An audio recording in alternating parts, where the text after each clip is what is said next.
के 11 बज रहे थे। दिनकर रेलवे ट्रैक पर चला जा रहा था।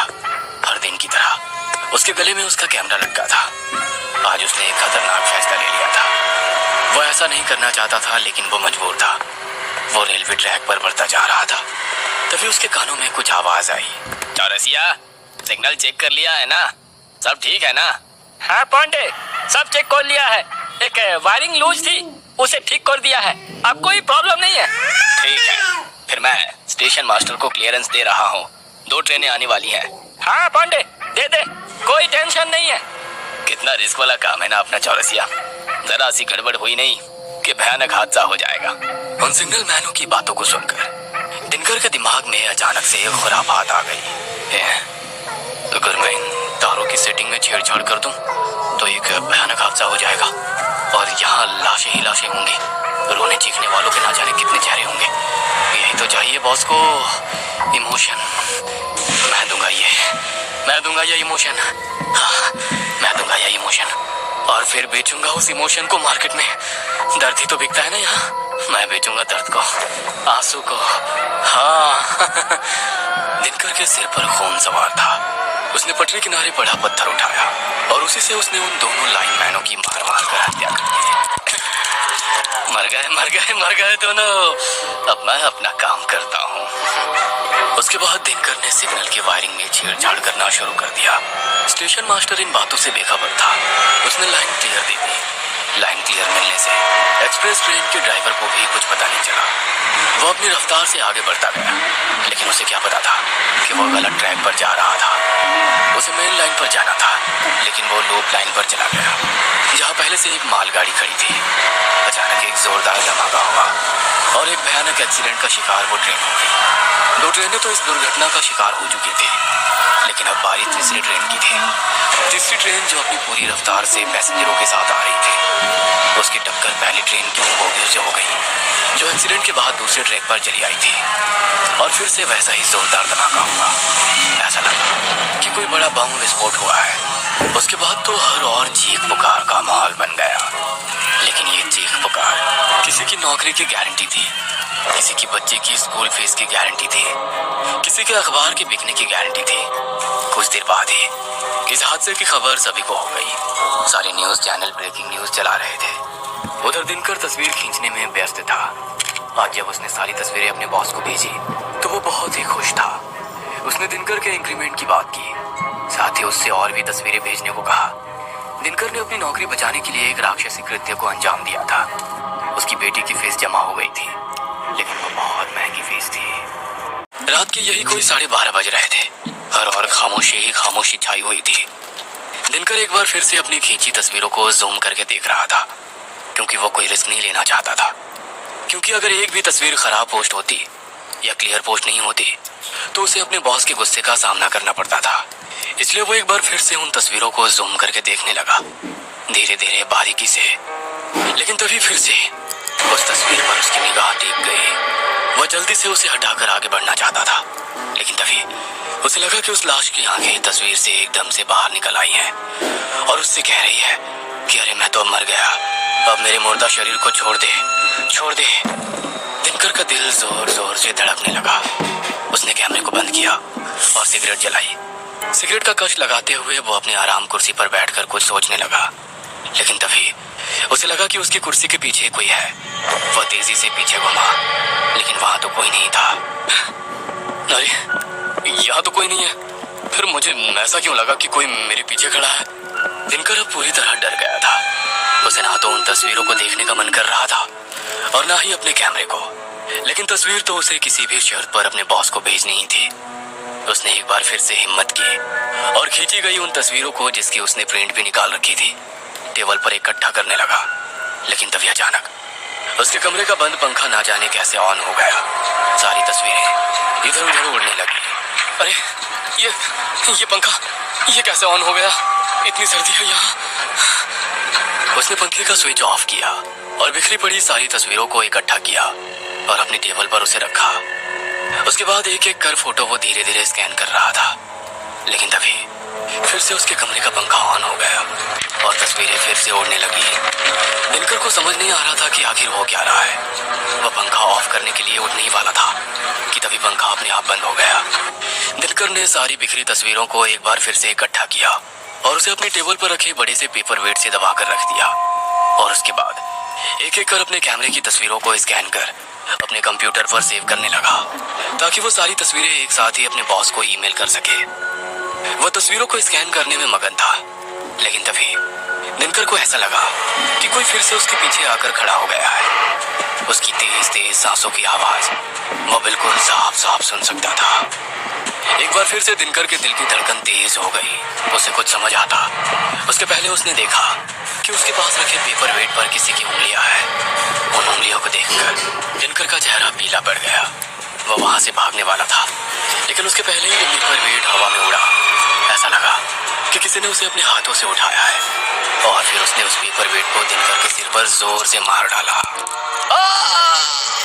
दिनकर की चीख निकल गई, उसके सिर से खून बहने लगा।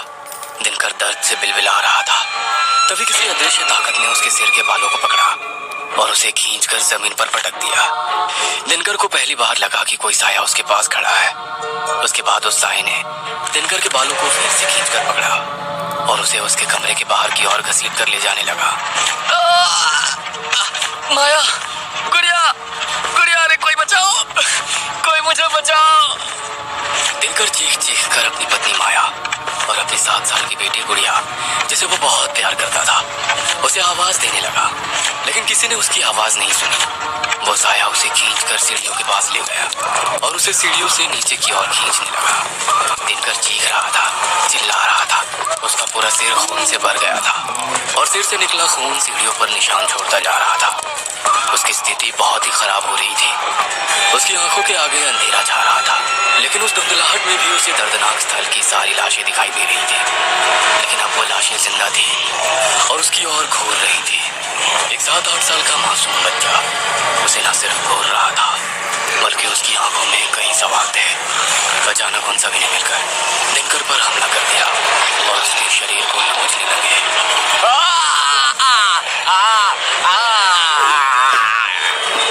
दिनकर दर्द से करा उठा और फिर से उसने अपनी पूरी ताकत लगाई और जोर से चिल्ला उठा।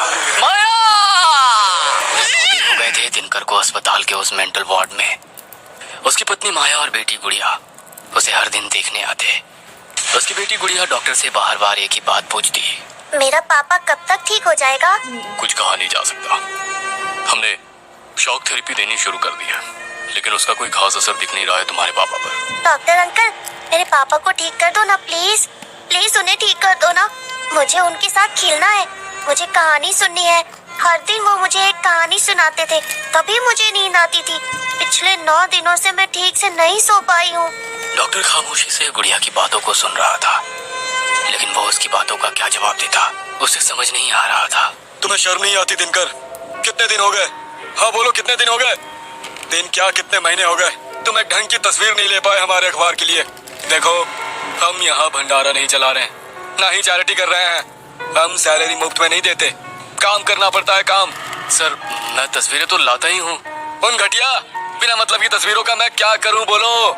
उसकी अगरबत्ती बनाऊं? लोगों को मसाला चाहिए तस्वीरों में, दर्द चाहिए, इमोशन चाहिए, ड्रामा चाहिए, तभी तो हमारा अखबार बिकेगा।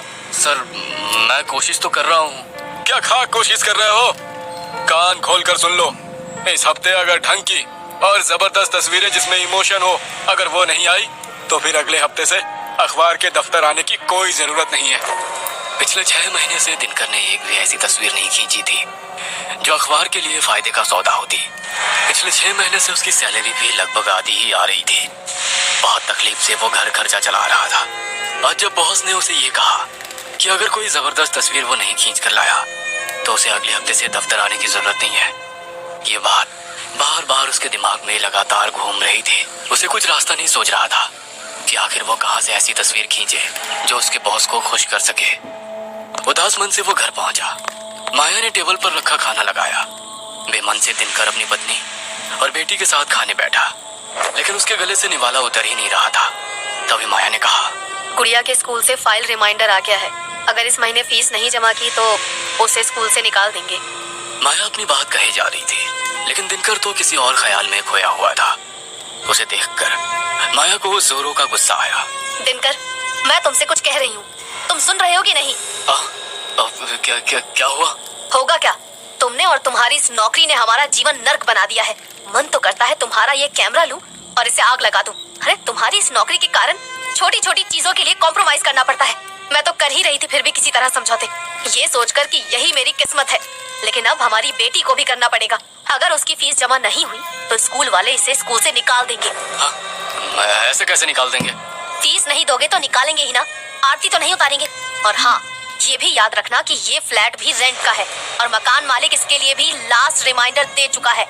दिनकर इन दिनों जिंदगी के थपेड़ों से तो परेशान था ही, ऊपर से माया की जली कटी बातें उसकी आत्मा को चोट पहुंचा देती थी। मैं कुछ करता हूँ माया, तुम स्कूल वालों से कहकर थोड़ी मोहलत ले लो। अरे ये बात कहते हुए तुम्हें तो शर्म नहीं आती, लेकिन मुझे आती है।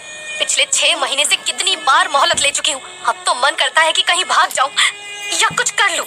अस्पताल के मेंटल वार्ड के बाहर कुत्ते लगातार भौंके जा रहे थे। दिनकर अस्पताल के बिस्तर पर चुपचाप बैठा हुआ था। थोड़ी देर पहले ही उसकी शॉक थेरेपी हुई थी। पिछले 9 दिनों में उसकी सेहत बहुत ही डाउन हो गई थी। वह एकटक अपने वार्ड की खिड़की की ओर घूरे जा रहा था।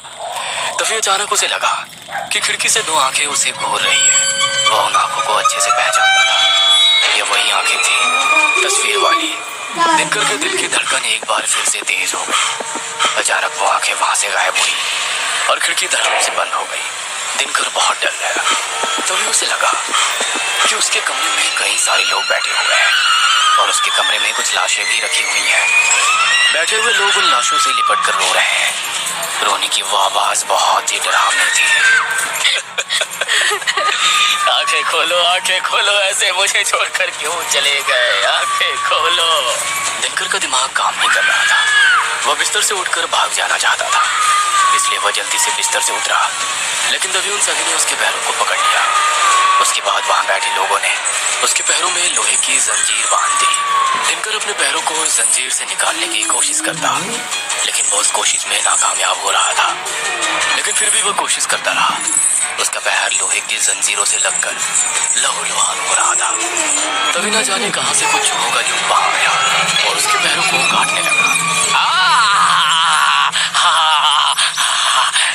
फिर से एक दर्दनाक चीख दिनकर की आई। अस्पताल का वार्ड बॉय और नर्स भागते हुए उसके कमरे की ओर गए। सिस्टर मुझे बचा लो, मुझे इन जंजीरों से निकाल दो, नहीं तो ये चूहे मेरी बोटी खा जाएंगे।